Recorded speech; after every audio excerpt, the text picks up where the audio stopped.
Political bromance, పొత్తు power తనకి. అంటే ముందుగా Bharatiya Janata party central office నుంచి లేఖ రిలీజ్ అయింది.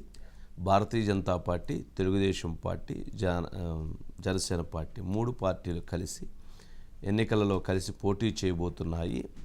దేశ రాజకీయాలను దృష్టిలో పెట్టుకొని, ఆంధ్రప్రదేశ్ రాష్ట్ర రాజకీయాలను దృష్టిలో పెట్టుకొని కలిసి పనిచేయబోతున్నాము అని చెప్పారు. ఆంధ్రప్రదేశ్ అభివృద్ధిని కూడా దృష్టిలో పెట్టుకొని కలిసి పనిచేయబోతున్నామని చెప్పారు. అట్లాగే గతంలో 1996 నుంచి తెలుగుదేశం పార్టీతో మాకు అనుభవం ఉంది, అప్పటి నుంచి ఎన్డీఏతో ఉన్నామనేటువంటి దాన్ని కూడా వ్యక్తం చేస్తూ ఇప్పుడు భారతీయ జనతా పార్టీ సెంట్రల్ ఆఫీస్ నుంచి అనౌన్స్మెంట్ చేశారంటే అయిపోయింది. పొత్తుకు సంబంధించి ప్రకటన కూడా అయిపోయింది. సీట్లకు సంబంధించినటువంటి అంశం మనం 2 రోజులు చెప్తున్నాం, మరలా కూడా చెప్దాం. అసలు ఈ పొత్తుకి ఎవరు, ఈ పొత్తు కలవటం వెనక పవన్ కళ్యాణ్ ది గ్రేట్ అని చెప్పవచ్చు. పవన్ కళ్యాణ్ ది గ్రేట్ అని ఎందుకు చెప్పవచ్చు అని అంటే, ఈరోజు భారతీయ జనతా పార్టీ, తెలుగుదేశం పార్టీ కలిసినవి అని అంటే దాని వెనక పవన్ కళ్యాణ్ గారి పాత్ర చాలా కీలకం. ఎందుకు, ఎలా? వైసీపీ వ్యతిరేక ఓటుని చేలనివ్వను అని 2 సంవత్సరాల క్రితం పవన్ కళ్యాణ్ గారు ప్రకటించారు. వైసీపీ వ్యతిరేక ఓటుని చేలనివ్వను, తెలుగుదేశం, జనసేన, బీజేపీ కూడా కలిసి పోటీ చేస్తాము, కలిసి ప్రయాణం చేస్తాము, వైసీపీని ఓడిస్తాము అని చెప్పారు. ఆ చెప్పిన సారాంశంలో మనం గమనిస్తే ఓటు చేలనివ్వను అని చెప్పారు. నెక్స్ట్ చంద్రబాబు నాయుడు గారిని జైల్లో పెడితే పోయి పవన్ కళ్యాణ్ గారు ధైర్యంగా నిలబడి చంద్రబాబు నాయుడు గారికి ధైర్యాన్ని చెప్పొచ్చారు.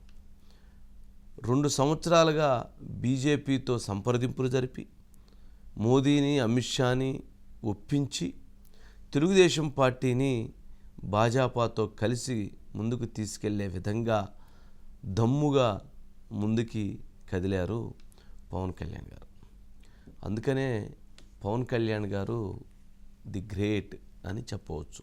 ఇక్కడ రాజకీయంగా కొన్ని అంశాలు ఉంటాయి. ఎప్పుడు కూడా ఇద్దరి మధ్య, భారతీయ జనతా పార్టీ, తెలుగుదేశం మధ్య వైరుధ్యాలు ఉన్నప్పుడు దానిని కలిపేటువంటి శక్తి కూడా అందరూ చేయలేరు. ఆ కలిపేటువంటి శక్తి చేయగలిగిన వ్యక్తే పవన్ కళ్యాణ్ గారు. ఇక్కడ పవన్ కళ్యాణ్ గారికి సంబంధించి ఒక కామెంట్ చెప్పొచ్చు. ఎక్కడ నెగ్గాలో కాదు, ఎక్కడ తగ్గాలో తెలిసిన వ్యక్తి పవన్ కళ్యాణ్.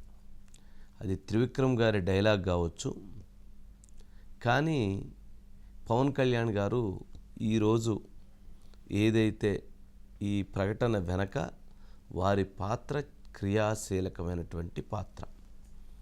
అందుకనే జగన్మోహన్ రెడ్డి గారిని ఓడించటానికి, చంద్రబాబు నాయుడు గారిని గెలిపించటానికి పవన్ కళ్యాణ్ గారు చేసిన కృషి అమోఘమైనది. ఇక్కడ మనం అంటే ఒక పార్టీని పెట్టి ఒక పార్టీని ముందుకు తీసుకెళ్తూ ఇంకొక పార్టీని కలుపుతూ ఆ పార్టీకి అండగా నిలబడటం అని అంటే, తను ఒక రాజకీయ అంటే రాజకీయాల్లో స్వార్థాలు ఎక్కువ ఉంటాయి. ఎటువంటి స్వార్థం లేకుండా రాష్ట్ర ప్రయోజనాలు, దేశ ప్రయోజనాలు కలిగినటువంటి రాజనీతిజ్ఞుడిగా చూడాలి. గొప్ప పదం అని అంటారేమో, గొప్ప పదం అయినప్పటికీ అది పవన్ కళ్యాణ్ గారికి రాజనీతిజ్ఞుడు అనేటువంటి పదం వర్తిస్తుంది. ఎందుకు వర్తిస్తుంది అని అంటే, చంద్రబాబు నాయుడు గారితో సీట్ల విషయంలో ఒక మెట్టు తగ్గి 24 అసెంబ్లీ స్థానాలు, 3 ఎంపీ స్థానాలు తీసుకొని ముందుకు కదలాలి అని బయలుదేరారు. అలాగే భారతీయ జనతా పార్టీతో ఒప్పందం చేయించి భారతీయ జనతా పార్టీకి ఎంపీ సీట్ల విషయంలో అవసరమైతే ఒక స్థానాన్ని భారతీయ జనతా పార్టీకి ఇచ్చి 2 స్థానాలు తను తీసుకొని పొత్తుని సయోధ్య దిశగా ముందుకు తీసుకెళ్లారు. అందుకనే ఎక్కడ నెగ్గాలో కాదు ఎక్కడ తగ్గాలో అనేటువంటిది వారికి కరెక్ట్గా పనికొస్తుంది. ఇక్కడ ఓటు చీలనివ్వను అని ఏదైతే చెప్పారో, ప్లీజ్ అమ్మ ఆ పక్కన అవి కాదు విజువల్స్ వేయండి. ఢిల్లీలో కలిసిన విజువల్స్, లేకపోతే ఇవాళ నిన్న మొన్న మీటింగ్ జరిగిన విజువల్స్, ఆ విజువల్స్ని వేయండి. వారి ఉద్దేశం అంటే ఆ విధంగా ఆలోచనలతో ముందుకు వెళుతున్నారు. సరే, ఒక ప్రణాళికాబద్ధంగా మనం చూస్తే ఇది జరుగుతున్న పరిణామం. ఇక ఏపీ రాజకీయాలకు సంబంధించి జగన్మోహన్ రెడ్డి గారిని ఓడించటం అనేటువంటిది వారి ముందున్నటువంటి ప్రథమమైనటువంటి కర్తవ్యం. ఎందుకు ఆ కర్తవ్యం బాధ్యత తీసుకున్నారు అని అంటే, రాష్ట్రం ఆంధ్రప్రదేశ్ భవిష్యత్తు నాశనం అయిపోతుంది అన్నటువంటి ఉద్దేశంతో ఆయన ఈ కూటమిని కలిపి జగన్మోహన్ రెడ్డి గారిని ఓడించి ఆంధ్రప్రదేశ్ భవిష్యత్తుకి అడుగులు వేయాలి అన్నటువంటి లక్ష్యం దిశగా వారి ప్రయాణం కొనసాగింది. అందుకనే ఇంత ప్రయాణాన్ని ఆయన చేశారు. అలా కాకుండా పవన్ కళ్యాణ్ గారు బీజేపీ కలిసి ఇండివిజువల్గా పోటీ చేస్తే చాలా టఫ్ ఎలక్షన్ అయిపోతుంది. వైసీపీకి ఎడ్జ్ ఉంటుందా, తెలుగుదేశానికి ఎడ్జ్ ఉంటుందా, లేదా జనసేన బీజేపీకి ఎడ్జ్ ఉంటుందా చెప్పలేం. కానీ జనసేన బీజేపీ అధికారాన్ని కైవసం చేసుకునేటువంటి పరిస్థితి లేకపోవచ్చు, కానీ తెలుగుదేశానికి నష్టం చేయొచ్చు. ఎందుకంటే యాంటీ ఓట్ చీలుతుంది. తెలుగుదేశం అధికారంలోకి రావచ్చు, రాకపోవచ్చు.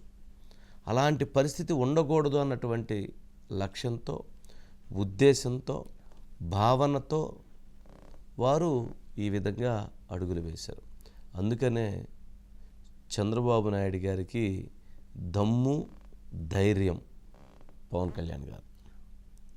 ఇది కొంచెం కొంతమందికి నచ్చకపోవచ్చేమో, కానీ జరిగినటువంటి పరిణామాలను గమనించినప్పుడు చంద్రబాబు నాయుడు గారి విషయంలో ఎంత సపోర్టివ్గా, ఎంత బలంగా నిలబడి ముందుకు వెళ్ళారు అనేటువంటి దాన్ని కూడా మనం గమనించాలి.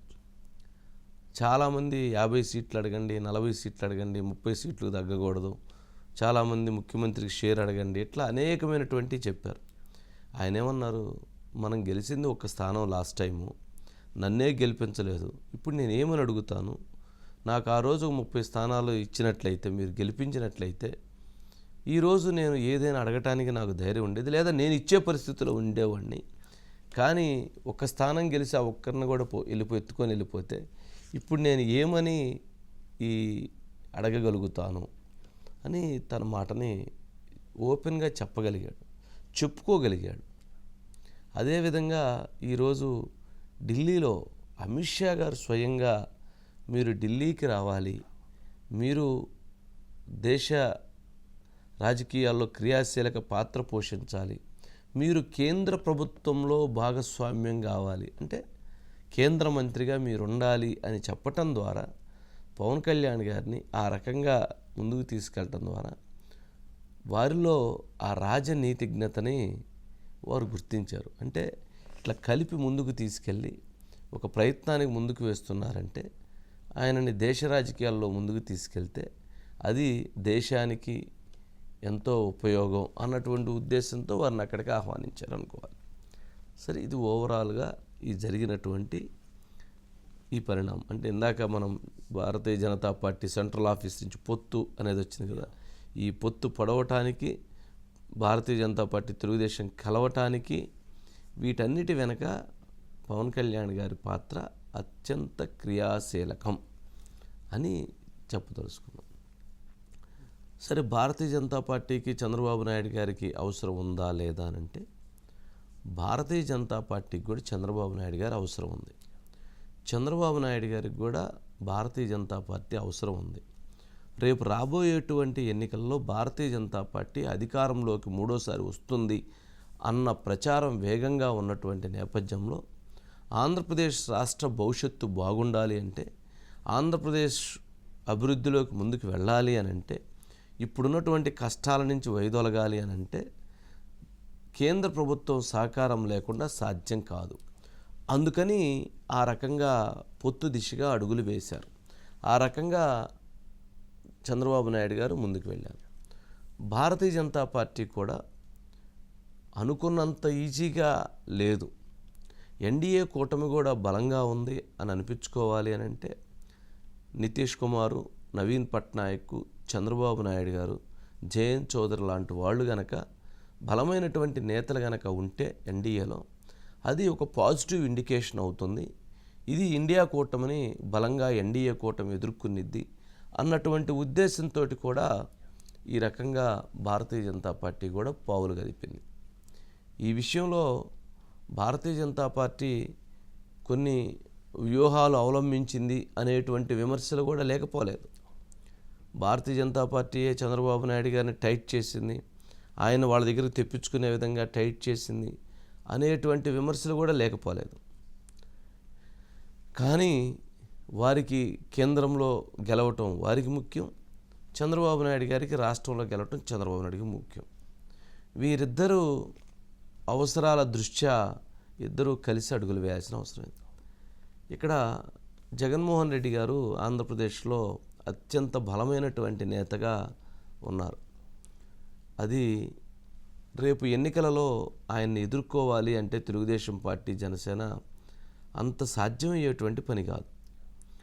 చంద్రబాబు నాయుడు గారు, పవన్ కళ్యాణ్ గారు ఎన్నికలలో ఢీకొట్టాలి అంటే జగన్మోహన్ రెడ్డి గారిని చాలా వ్యయప్రయాసాలు ఉన్నాయి. ఇప్పుడు బీజేపీ కలవటంతో ఎన్నికలని కాస్త సక్రమంగా పద్ధతిగా జరిగే విధంగా పరిస్థితులు వస్తాయి. లేదంటే ఎన్నికలలో జగన్మోహన్ రెడ్డి గారు బుల్డోజ్ చేస్తారు.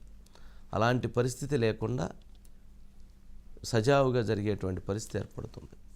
ఇక దీంట్లో ఒక ముఖ్యమైన పాయింట్ని కల్పించాలి. ఈ ముగ్గురు కలవటం ద్వారా మోదీ, చంద్రబాబు నాయుడు గారు, పవన్ కళ్యాణ్ గారు కలవటం ద్వారా, బీజేపీ, తెలుగుదేశం, జనసేన పార్టీ కలవటం ద్వారా చాలామందికి వెన్నులో వణుకు పడుతుంది. వెన్నులో వణుకెట్టేట్లా వచ్చేస్తుంది. కారణం ఏంటి అని అంటే ప్రజాస్వామ్యాన్ని, రాజ్యాంగాన్ని కూనీ చేసి, వ్యవస్థలని నాశనం చేసి, ప్రజలని భయభ్రాంతులకు గురి చేసి అనేకమైనటువంటి అరాచకాలకి పాల్పడ్డారు. ఇప్పుడు వారందరికీ భయం అంటే ఏంటో మొదలైంది. ఈ కూటమి, ఈ పొత్తు ముందుకు వెళ్ళే కొంది, ఈ కూటమి, ఈ పొత్తు గెలిచిన తరువాత ఏం జరుగుతుంది, ఏం జరగబోతుంది అనేటువంటి దాంట్లో ఒక భయము ఏర్పడింది. అంటే అధికారులు కావచ్చు, ప్రజాప్రతినిధులు కావచ్చు, అధికారం ఉంది కదా అని ఖండకావరంతో ప్రజాస్వామ్యాన్ని, రాజ్యాంగాన్ని కూనీ చేస్తే వారికి ప్రజలు తగిన బుద్ధి చెప్పేటువంటి పరిస్థితి ఏర్పడుతుంది. అందుకనే ఈ కూటమి తరువాత, ఈ కూటమి ప్రకటన తరువాత, ఈ కూటమి కలుస్తుంది అన్న తర్వాత చాలామంది అధికారుల్లో ఇక మనకెందుకు, ఇది మనం ఆడిన గేమ్ చాలు, ఇక మనం తప్పుకుందామని అనుకున్నటువంటి వాళ్ళు, లేదు ఇప్పటి వరకు కొంత నిబద్ధతతో పనిచేసినటువంటి వాళ్ళు, ఇది తప్పు జరుగుతుంది ప్రభుత్వంలో అని చేసినటువంటి వాళ్ళు ఇక నుంచి సరైనటువంటి గుణపాఠం జరగబోతుంది, ఎవరైతే ఈ తప్పు చేసినటువంటి వాళ్ళకి ఆనందపడుతూ ఉన్నారు. తప్పులు చేసినటువంటి వాళ్ళు మాత్రం ఇది ఏ వైపు నుంచి ఏ వైపుకి వచ్చి మా మెడకు చుట్టుకునిద్ది, ఏ రకంగా ఇప్పుడు మేము బదనాం కాబోతున్నాము, అరే తప్పు చేసామే, ఇలాంటి తప్పులు చేయకుండా ఉండాల్సిందే, ఆ రోజు ఏదో వాళ్ళు చెప్పారు కదా అనేటువంటి ఒక అహంకారంతో తప్పులు చేసామే, ఇప్పుడు వీటన్నిటికీ ఎటువంటి పరిణామాలు చోటు చేసుకోబోతున్నాయి అని భయపడుతున్నారు. వాళ్ళ ఇంట్లో వాళ్ళు కూడా, నాకు ఒక ఆఫీసర్ అన్నాడు, ఒక ఆఫీసర్, ఏమండి మేము తొందరపడి కొన్ని చర్యలు చేశాము, ఇప్పుడు ఇంట్లో ఉన్నటువంటి మహిళలు కూడా ఇంట్లో వాళ్ళు కూడా ఎందుకు ఆ రోజు చెప్తే అన్నారు కదా, వినలేదు కదా, తొందరపడ్డారు, చాలా ఆవేశంగా మీ నిర్ణయాలు తీసుకున్నారు. ఈరోజు చూడండి వాళ్ళు ముగ్గురు కలిశారు. బీజేపీ, తెలుగుదేశం, జనసేన కలిసిన తర్వాత గెలుపు అయిపోతుంది. కేంద్రంలో బీజేపీ ఉంటుంది, రాష్ట్రంలో తెలుగుదేశం, జనసేన, బీజేపీ ఉంటాయి. అక్కడ ఇక్కడ కలిసి ఉన్న తర్వాత మీరు చేసినటువంటి పనులకి రేపు మిమ్మల్ని వెంటాడుతారు కదా అని ఇంట్లో వాళ్ళు చెప్తూ ఉంటే వీళ్ళు వెన్నులో వణుకు మొదలవుతూ ఉంది. వాస్తవం అది. ఇదేమి బయటికి మేకపోతూ గాంభీర్యంగా ఏయ్ అనొచ్చు, కానీ లోపల ఉంటుంది భయం అనేది. ఆ లోపల ఉన్న భయం చిన్నగా బయటకు వస్తుంది. ఎవ్వరి లెక్క కూడా వదిలిపెట్టరు. అందరి లెక్కని సవ్యంగా సరిచేస్తారు. ఎందుకంటే ప్రజాస్వామ్యాన్ని, రాజ్యాంగాన్ని, వ్యవస్థలని కూనీ చేయకూడదు. మీడియాలో మనం ఇక్కడ కూర్చున్నాం కదా అని ఎవరిని పడితే అలా మాట్లాడితే వాళ్ళు ఏం చేయకపోవచ్చు. మన ప్రేక్షకులు, వీక్షకులు మనకు బుద్ధి చెప్తారు. మనం బాధ్యతతో ఉంటే ప్రజలు కూడా మనల్ని బాధ్యతగా చూసి గౌరవిస్తారు.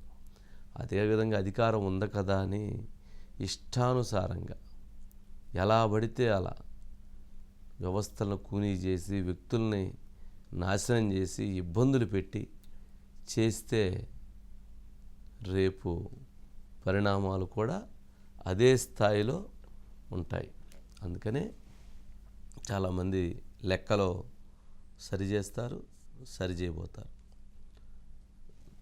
మనం ఇదేమి దాపిడితే దాగేదేం కాదు. కాలం ముందు కనపడుతూ ఉంటుంది. ఇప్పుడు చంద్రబాబు నాయుడు గారిని 53 రోజుల పాటు ఒక పనికి మాలినటువంటి కేసు ఉందో కేసు లేదో అసలు దాంట్లో ఎక్కడన్నా ఒక ఆధారం కానీ ఒక ఎవిడెన్స్ కానీ లేకుండా ఒక ప్రతిపక్ష నేతని 14 సంవత్సరాలు సీఎంగా, 14 సంవత్సరాలు అపోజిషన్ లీడర్గా ఈ ఉమ్మడి రాష్ట్ర అభివృద్ధి కోసం ఒక హైటెక్ సిటీ, ఒక సైబరాబాదు, ఒక ఔటర్ రింగ్ రోడ్డు, లేకపోతే ఒక స్కూలు, ఒక కాలేజీ, ఒక రోడ్డు, ఒక విద్యా వ్యవస్థ నిర్మాణం, టెక్నాలజీ వ్యవస్థని అభివృద్ధి చేయటం కోసం అనేకమైనటువంటి ప్రయత్నాలు చేసినటువంటి ఒక రాజకీయ దురంధరుడిని ఆ రకంగా అన్యాయంగా ఆయన కట్టినటువంటి బిల్డింగ్లో కూర్చోబెట్టి, ఆయన కట్టినటువంటి కోర్టులో జైలుకు పంపించి, ఆయన రాజమండ్రి జైల్లో నిర్మించినటువంటి బ్యారక్లో ఆయన్నే కూర్చోబెట్టి 53 రోజుల పాటు కనీసం వేడి నీళ్ళు ఇవ్వటానికి, టేబుల్ ఇవ్వటానికి, కనీసం కుర్చీ ఇవ్వటానికి, కనీసం పనుకునేటువంటి ఫెసిలిటీ లేకుండా చేసి ఇబ్బంది పెట్టారే. ప్రకృతి ఊరుకునిద్దా? ప్రకృతి ఊరుకోదు. ఎందుకంటే మంచి చేసినటువంటి వాళ్ళకి చెడు చేస్తే ఆ చెడు చేసినటువంటి వాళ్ళని కబలిచ్చింది, మంచి చేసినటువంటి వాళ్ళని రక్షించింది. ఇవన్నీ రేపు జరగబోతున్నటువంటి రోజులు, జరగబోతున్నాయి. అండర్లైన్ కింద నోట్ చేసి పెట్టుకోవచ్చు. జరగబోతున్నాయి. అంటే అధికారులు ఉంది కదా, అధికారం ఉందని ఎవరో చెప్తారు. చెప్పిన వెంటనే ఎలా వెళ్తాం? మనకి కొన్ని వార్తలు చెప్తారు, చెప్పంగా అలా చెప్పేస్తాం. అలా జరిగింది, ఇలా జరిగింది, దాన్ని కనుక్కోవాలి, వాస్తవం చెప్పుకోవాలి. కొన్ని దానికి ఒక పరిధులు ఉంటాయి, దానికి కొన్ని పరిమితులు ఉంటాయి, దానికి ఒక పద్ధతి ఉంది. రైట్. బైట్స్ ఉన్నాయి సార్, ఒకసారి బైట్స్ ప్లీజ్. జనసేన ఓట్లు చీలిపోకుండా దోపిడీ చేస్తున్న వైసీపీని గద్దె దింపేలాగా, వైసీపీ వ్యతిరేక ఓటు చీలకుండా అన్ని పార్టీలు కలవాలని మనస్ఫూర్తిగా 2021లో పిలుపునిచ్చాను. ఆ పిలుపుని తీసుకొని 4 దశాబ్దాల అనుభవం ఉన్న తెలుగుదేశం పార్టీ ఈ రోజున 24 ఎన్నికల్లో కలిసి వెళ్ళబోతా ఉన్నాయి, ప్రభుత్వం స్థాపించబోతా ఉన్నాం. జనసేన ఓట్లు చీలిపోకుండా దోపిడీ చేస్తున్న వైసీపీని గద్దె దింపేలాగా, వైసీపీ వ్యతిరేక ఓటు చీలకుండా అన్ని పార్టీలు కలవాలని మనస్ఫూర్తిగా 2021లో పిలుపునిచ్చాను. ఆ పిలుపుని తీసుకొని 4 దశాబ్దాల అనుభవం ఉన్న తెలుగుదేశం పార్టీ ఈ రోజున 24 ఎన్నికల్లో కలిసి వెళ్ళబోతా ఉన్నాయి, ప్రభుత్వం స్థాపించబోతా ఉన్నాం. జనసేన ఓట్లు చీలిపోకుండా దోపిడీ చేస్తున్న బీజేపీ అగ్రనాయకత్వం నుంచి పిలుపు వచ్చింది. చంద్రబాబు నాయుడు గారు, పవన్ కళ్యాణ్ గారు, అమిత్ షా గారితో, నడ్డా గారితో సమావేశం అయ్యారు. సమావేశం అయిన తరంలో వాళ్ళ చర్చల్లో 3 పార్టీలు అలయన్స్కి పోవాలని చెప్పి డిసైడ్ చేశారు. పొత్తు కుదిరింది. పొత్తు ప్రకారం 3 పార్టీలు కలిపి they will issue joint statement today. ఆంధ్రప్రదేశ్లో ఈ 3 పార్టీలు కలిసి 2024 ఎలక్షన్లో కలిసి పోటీ చేస్తున్నాయి. ఆ విషయం వరకు 3 పార్టీలు కలిసి అండర్స్టాండింగ్కి వచ్చారు, అంగీకరించారు. 3 కలిసి స్టేట్మెంట్ ఇష్యూ చేస్తారు. అదే సీట్లు కూడా అన్నీ కూడా వాళ్ళు మాట్లాడుకున్నారు. మళ్ళీ వాళ్ళు ఒక అండర్స్టాండింగ్కి వస్తున్నారు. ఈ రోజు వరకు పొత్తు ఎన్డీఏతో చేరటం, పొత్తు పెట్టుకుని ఎన్నికల్లో పోటీ చేయటం, 3 కలిసి పోటీ చేయటం అనేటటువంటిది ఫైనలైజ్ చేయటం. దాని మీద ఫర్దర్గా ఎన్డీఏలో మేము చేరిన తర్వాత ఫర్దర్గా మీటింగ్స్ పెట్టుకుని అన్నీ కూడా ఫైనలైజ్ చేస్తాం. చాలా క్లియర్గా అంటే ఇక్కడ ముందు పవన్ కళ్యాణ్ గారు చెప్పారు కదా, ఓటు చేయలనివ్వను, ఆ ఓటు చేయలనివ్వను అన్నటువంటి ఏదైతే అండర్లైన్ ఉందో ఆ అండర్లైన్లో భాగంగానే ఈ పొత్తు, ఈ కూటమి కలయిక, ఇది సరే, ఇదొక అంశం. అట్లాగే చంద్రబాబు నాయుడు గారి విషయంలో జగన్మోహన్ రెడ్డి గారు వారితోటి పొత్తు పెట్టుకోవద్దు అంటే, మేము మీకు ఆల్రెడీ సపోర్ట్ చేస్తున్నాము, మీ ఎన్డీఏలో లేకపోయినా మేము బయట నుంచి మీకు ఏ విషయంలో కావాలంటే ఆ విషయంలో మద్దతు ఇస్తున్నాము, కాబట్టి మీరు చంద్రబాబు నాయుడు గారితో పొత్తు వద్దు అనే దానిని ఆయన వాళ్ళకి ఇండికేషన్ ఇస్తూ పొత్తు లేకుండా చూసే ప్రయత్నం చేశారు. కానీ మరి బీజేపీ ఎందుకు పొత్తు పెట్టుకుంది అనంటే ఇదొక కీలకమైనటువంటి అంశం. చంద్రబాబు నాయుడు గారు బీజేపీతో విభేదించినటువంటి అంశం 2018లో విభజన జరిగినటువంటి ఆంధ్రప్రదేశ్ రాష్ట్రానికి ప్రత్యేక హోదాని ఇవ్వలేదు, విభజన చట్టంలో ఉన్నటువంటి హామీలను ఇవ్వలేదు, వాటన్నిటినీ త్వరితగతిన ఇచ్చి రాష్ట్ర అభివృద్ధికి మీరు సహకరించాలి అనేటువంటి ఒక డిమాండ్తో ఆయన బీజేపీతో వైరం ఏర్పడింది. అంతే తప్ప చంద్రబాబు నాయుడు గారిని ఉద్దేశం జగన్మోహన్ రెడ్డి గారిని జైల్లో పెట్టండి, లేకపోతే వాళ్ళ మీద కేసులు పెట్టండి, వీళ్ళ మీద కేసులు పెట్టండి, లేక మాకు ఇదిగో రాజకీయంగా మాకు కేంద్ర మంత్రులు ఇది ఇవ్వండి, లేక అది ఇవ్వండి అనేటువంటి డిమాండ్స్తో వైరం రాలేదు.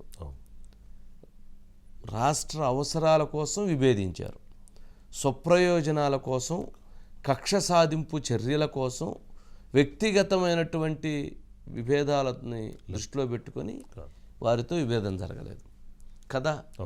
వారు ఆలోచించింది ఏంటంటే, ఈ 5 సంవత్సరాల్లో జగన్మోహన్ రెడ్డి గారు ఏమేమి ఆబ్లిగేషన్స్ని అడిగారు, వైఎస్ వివేక కేసు ఆబ్లిగేషన్ కావచ్చు, వారి కోర్టు కేసుల ఆబ్లిగేషన్స్ కావచ్చు, లేకపోతే రాష్ట్రానికి అప్పులు కావచ్చు, ఇవి తప్ప వారు ఎక్కడా రాష్ట్ర అవసరాలని కంటే స్వప్రయోజనాలు లేదా వ్యక్తిగతమైనటువంటి అంశాలకి జగన్మోహన్ రెడ్డి గారు ప్రాధాన్యత ఇచ్చారు. చంద్రబాబు నాయుడు గారు ఇచ్చినటువంటి ప్రాధాన్యత రాష్ట్ర అవసరాల కోసం మాత్రమే ప్రాధాన్యత ఇచ్చారు. కాబట్టి అంటే ఈయనకి స్టేట్ ఇంట్రెస్టే, ఈయనకి వ్యక్తిగతమైనటువంటి ఇంట్రెస్ట్ లేదు. కాబట్టి 1996 నుంచి ఎన్డీఏలో భాగస్వామ్యంగా ఆ రోజు భారతీయ జనతా పార్టీ ప్రభుత్వం పడిపోతే వాజ్పేయి ప్రభుత్వాన్ని నిలబెట్టి బయట నుంచి మద్దతు ఇచ్చి తన గౌరవాన్ని, తన హుందాతనాన్ని కాపాడుకున్నాడు. అతను రాజనీతిజ్ఞుడు. అలాంటి వ్యక్తిని మనం కలుపుకొని ముందుకు వెళదాము, అలాంటి వ్యక్తి ఎన్డీఏకి అవసరం అన్నటువంటి ఉద్దేశంతో కలిశారు. అదే చంద్రబాబు నాయుడు గారు కూడా వ్యక్తిగత స్వార్థాలు ఇవన్నీ ఉంటే ఇవన్నీ ఉండేవి కాదు. దాన్ని బట్టి అర్థం చేసుకోవాల్సింది ఏంటంటే, రాజకీయాల్లో మంచి అనేటువంటిది ఎప్పుడైనా నిలబడిద్ది. తాత్కాలికంగా మంచి ఓడిపోవచ్చు, కానీ కాలక్రమంలో మంచి గెలిచింది. 2018లో చంద్రబాబు నాయుడు గారే బయటకు వచ్చారు. అది చంద్రబాబు నాయుడు గారి పొరపాటే. కానీ ఈరోజు చంద్రబాబు నాయుడు గారు అడుగులు వేశారు, బీజేపీ అడుగులు వేసింది. కానీ ఆయన 2018 ముందు రాష్ట్రం కోసం పోరాడి బయటికి వెళ్ళాడు తప్ప తాను వ్యక్తిగతమైనటువంటి అంశాల కోసం వెళ్ళి పోరాడినట్లయితే ఈరోజు పొత్తు ఉండేది కాదు. రాష్ట్ర అవసరాల కోసం వెళ్ళారు కాబట్టి ఈరోజు పొత్తు కుదిరింది. దీనికి ఆర్ఎస్ఎస్ వాళ్ళు చెప్పినటువంటి ఫార్ములా ఇది. ఆర్ఎస్ఎస్ వాళ్ళు బిహైండ్ స్క్రీన్ వాళ్ళు కూడా కొంత వర్క్ చేశారు. వాళ్ళు కూడా జరుగుతున్నటువంటి పరిణామాలను తెలియజేశారు. ఇది ఒక సబ్జెక్ట్. ఇక లోపల జరిగినటువంటి సారాంశాలలో కొన్ని ముఖ్యమైనటువంటివి కూడా జరిగినాయి. పవన్ కళ్యాణ్ గారిని ఢిల్లీకి కేంద్రంలోకి రావాలని ఆహ్వానించడంతో పాటు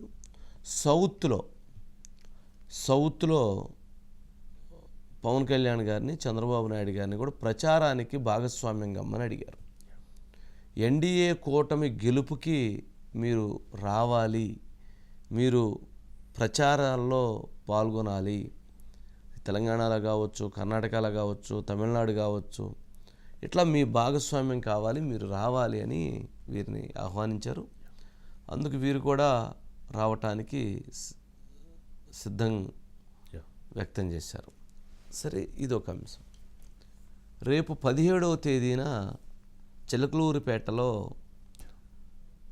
ఒక భారీ బహిరంగ సభ జరగబోతుంది. ఆ భారీ బహిరంగ సభకి అంటే 17వ తారీఖు, ఇంకా 7 రోజులే, 1 వీక్లో ఆ భారీ బహిరంగ సభకి నరేంద్ర మోదీ గారు రాబోతున్నారు, చంద్రబాబు నాయుడు గారు, పవన్ కళ్యాణ్ గారు అటెండ్ కాబోతున్నారు. మరి ఈ ముగ్గురు ఆ సభ నుంచి వారి ప్రసంగం జరగబోతుంది. ఫస్ట్ టైం నరేంద్ర మోదీ గారి నోటి వెంట జగన్మోహన్ రెడ్డి గారికి వార్నింగా, క్లాసా, లేకపోతే వారు చేసినటువంటి తప్పులని ఎత్తి చూపటమో జరగబోతుంది. వారికైతే ఎందుకంటే ఫస్ట్ టైం ఆయన ఇప్పటి వరకు జగన్మోహన్ రెడ్డి గారి గురించి మాట్లాడలేదు. గతంలో ఒకసారి అమిత్ షా గారు మాట్లాడారు, ఒకసారి నడ్డా గారు మాట్లాడారు. కానీ రేపు మరి నరేంద్ర మోదీ గారు 17వ తేదీ సభలో నా పాత మిత్రుడు వచ్చాడు, నా పాత మిత్రుడు మాతో కలిశాడు, చాలా సంతోషం అని చంద్రబాబు నాయుడు గారి గురించి చెబుతారు. అట్లాగే ఈ 5 సంవత్సరాల్లో జగన్మోహన్ రెడ్డి గారి వల్ల ఈ రాష్ట్రం ఎలాంటి నష్టం జరిగింది, ఆయన చేసినటువంటి అన్యాయం ఏంటి అనేది కూడా, తప్పులేంటి అనేది కూడా వెల్లడిస్తారు. అలాంటి తప్పులు చేసినటువంటి వాళ్ళకి ఎలాంటి హెచ్చరికలు ఇవ్వాలో, ఎలాంటి వార్నింగ్ ఇవ్వాలో అలాంటి వార్నింగ్ కూడా ఇవ్వబోతున్నారు అని అనుకోవాలి. సరే, ఇది స్థూలంగా ఇప్పుడున్నటువంటిది. చంద్రబాబు నాయుడు గారు, పవన్ కళ్యాణ్ గారు బయలుదేరారు ఢిల్లీ నుంచి. మరికొద్దిసేపట్లో ల్యాండ్ అయిపోతున్నారు. ల్యాండ్ అయిన దగ్గర నుంచి 17వ తారీఖు జరిగేటువంటి సభకు సంబంధించి ఒక ప్లాన్ ఆఫ్ యాక్షన్ కూడా జరగబోతుంది. ఈ లోపల ఏమైనా అఫీషియల్గా అనౌన్స్ చేసే అవకాశం ఏమైనా ఉంటుందండి? ఏంటది? వీళ్ళు ముగ్గురు ఒకేసారి అఫీషియల్ అంటే ఇప్పటివరకు మనకి ఇన్ని సీట్లు వచ్చింది, కానీ ముగ్గురు అఫీషియల్గా అనేది Bharatiya Janata party central office పొత్తుని డిక్లేర్ చేసేసింది, అయిపోయింది. ఇంకా అది లెటర్, ఓకే, మాట కంటే వాళ్ళ లెటర్ బలమైంది. సీట్లకు సంబంధించి ఆల్మోస్ట్ ఒక క్లారిటీకి వచ్చేసారు. సీట్లకు సంబంధించి ప్రకటన చేసుకునే రోజున వారి సీట్లను వాళ్ళు, వీరి సీట్లను వీళ్ళు ప్రకటన చేసుకుంటారు. సీట్లకు సంబంధించినంత వరకు ఒక క్లారిటీగా 6 ఎంపీ స్థానాలు భారతీయ జనతా పార్టీకి, 6 ఎమ్మెల్యే స్థానాలు ఒక క్లియర్, 2 ఎంపీ స్థానాలు, 24 ఎమ్మెల్యే స్థానాలు జనసేన పార్టీకి, ఇక 17 ఎంపీ స్థానాలు తెలుగుదేశం పార్టీకి, 145 ఎమ్మెల్యే స్థానాలు తెలుగుదేశం పార్టీకి. ఇది ఓవరాల్గా ఫిక్స్ అయిపోయింది. ఇందులో పవన్ కళ్యాణ్ గారు తగ్గి ఒక సీటుని భారతీయ జనతా పార్టీకి ఇవ్వటం జరిగింది. సరే, ఇది ఓవరాల్ ఎపిసోడ్లో ఉండేటువంటి అంశాలు. సరే, దీన్ని దృష్టిలో పెట్టుకొని చూడొచ్చు. సురేష్ గారు సురేష్ గారు ఏంటి మొత్తానికి ఈ పొత్తు, ఈ కలయిక, ఈ కూటమి ఒక ప్రభంజనంగా అంటే వెళ్ళబోతుంది. సరే, దీని పరిణామాలు ఎట్లా ఉంటాయి అనేటువంటిది తెలిసిన విషయమే. కానీ ఢిల్లీ రాజకీయాలు కూడా కొంత మార్పులు జరుగుతున్నాయి అని అనుకోవచ్చు. అంటే నేషనల్ పాలిటిక్స్లో కూడా కొన్ని మార్పులు జరుగుతున్నాయి అనుకోవచ్చు. ఎలాంటి చేంజెస్ ఉంటున్నాయి, ఎలాంటి అడుగులు పడుతున్నాయి అని చెప్పని భావించాలి సురేష్ గారు? వంశీ గారు, మీకు తెలుసు అంటే మూడోసారి ఇప్పుడు ప్రధానమంత్రి నరేంద్ర మోడీ గారు ఎదుర్కోబోతున్నారు. ఆ రకంగా 400 ఎన్డీఏ కూటమికి 400 సీట్ల వరకు టార్గెట్ పెట్టి 370 బీజేపీ సొంతంగా గెలవాలి అనే దాని ప్రయత్నంలో మొదలుపెట్టారు. దాంట్లో భాగంగానే ఇప్పుడు ఆంధ్రప్రదేశ్లో బీజేపీకి లోక్సభ సీట్లు ఎక్కువ స్థానాలు, వాస్తవంగా 2014 4 లోక్సభ స్థానాలు మాత్రమే పొత్తున్నప్పుడు, ఎన్డీఏలో తెలుగుదేశం ఉన్నప్పుడు 4 స్థానాలు చేశారు. ఈసారి మీరు చెప్పినట్టు 6 స్థానాల్లో పెడుతుంది. అంటే ఆ రకంగా 2 స్థానాలు పెరుగుతున్నాయి.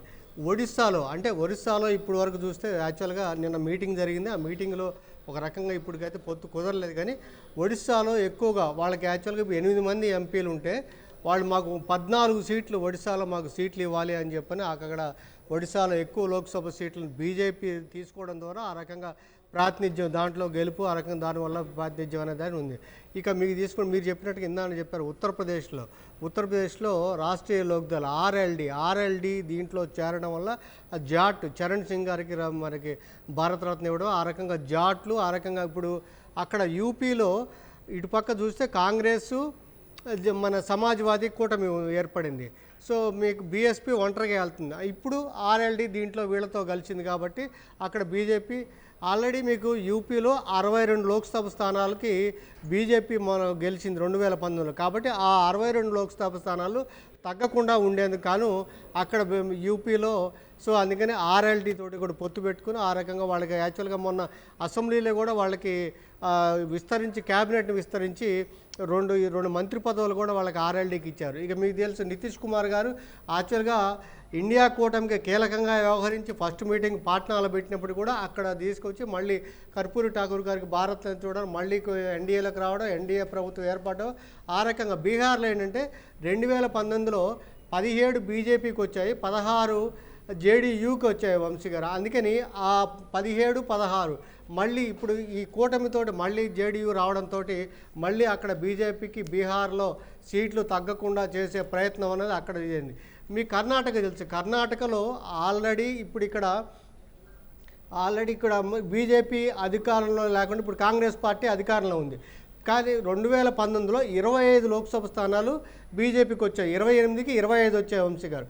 ఇప్పుడు కాంగ్రెస్ పార్టీ అధికారంలో ఉన్న వల్ల తగ్గే అవకాశం ఉందని ఒక అభిప్రాయం ఉంది. ఆ నేపథ్యంలో జనతాదళ్ కుమారస్వామి గారు, మనకి దేవగౌడ గారు వాళ్ళిద్దరు కలిశారు. ఆ రకంగా జేడీఎస్ని దీన్ని ఎన్డీఏలో తీసుకొచ్చి అక్కడ పటిష్టం చేసుకొని అక్కడ సీట్లు తగ్గకుండా జాగ్రత్త పడి అక్కడ బీజేపీకి చేశారు. సో ఇక్కడ కేరళలో ఏంటంటే ఆల్రెడీ భారత ధర్మ జనసేన పార్టీ అని చెప్పి బీడీజేఎస్ అని చెప్పి చిన్న పార్టీ అయినప్పుడు ఆ పార్టీ ఉంది. అక్కడ ఇంకా కొన్ని పార్టీలు చేర్చుకొని అసలు కేరళలో అయితే బీజేపీకి ఇప్పుడు కూడా వచ్చే 21 సీట్లు లోక్సభ స్థానాల్లో వచ్చే సీట్లు అయితే అక్కడ కనపట్లేదు. కానీ అక్కడ 1-2 మన ప్రాతినిధ్యం అక్కడ మనకి సౌత్లో ఉండాలనే దాంతో అక్కడ ప్రయత్నిస్తుంది వంశీ గారు. ఇక తమిళనాడు పరంగా చూసుకుంటే తమిళ మాలిన్య కాంగ్రెస్ అని మోపనారు. యాక్చువల్లీ ఏఐఎంకే మనకి ఎన్డీఏలో కూటమిలో భాగస్వామి. కానీ ఇటీవల జరిగిన పరిణామాల్లో ఏఐఎంకే నేను బయటకు వెళ్ళిపోతున్నట్టు ప్రకటించారు. సో అందుకని దానివల్ల జరిగిన నష్టాన్ని ఇంకో రకంగా పూడ్చుకోవాలని తమిళనాడులో కూడా ఒక సీట్ అయినా గెలుస్తారా లేదా అనేది బీజేపీ అనుమానం అయినప్పటికి కూడా ఇప్పుడు వీళ్ళనికి తమిళ మానిల కాంగ్రెస్ మోపనారు గ్రూపుని చేర్చుకొని ఆ రకంగా తమ ప్రాతినిధ్యం తాము ఉన్నాము అని చెప్పి, ఎందుకంటే 1-2 సీట్లు గెలిస్తే ఆ రాష్ట్రానికి అక్కడ ప్రాతినిధ్యం వహించడానికి అక్కడ అవకాశం ఉంటుంది. ఇక మీకు మహారాష్ట్రలో మీకు తెలుసు, మహారాష్ట్రలో యాక్చువల్గా అయితే అసలు బీజేపీకి ఈసారి చాలా కష్టంగా ఉండేది ఒక రకంగా.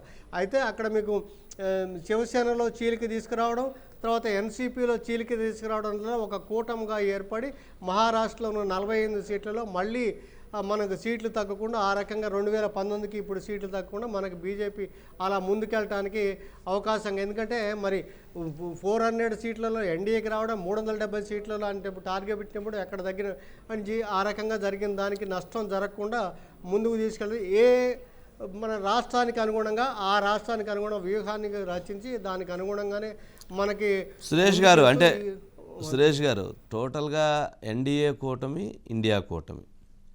ఇప్పుడు ఎన్డీఏ కూటమికి బలమైనటువంటి వ్యక్తులు ఎవరు అని అంటే నితీష్ కుమార్, నవీన్ పట్నాయక్, చంద్రబాబు నాయుడు గారు.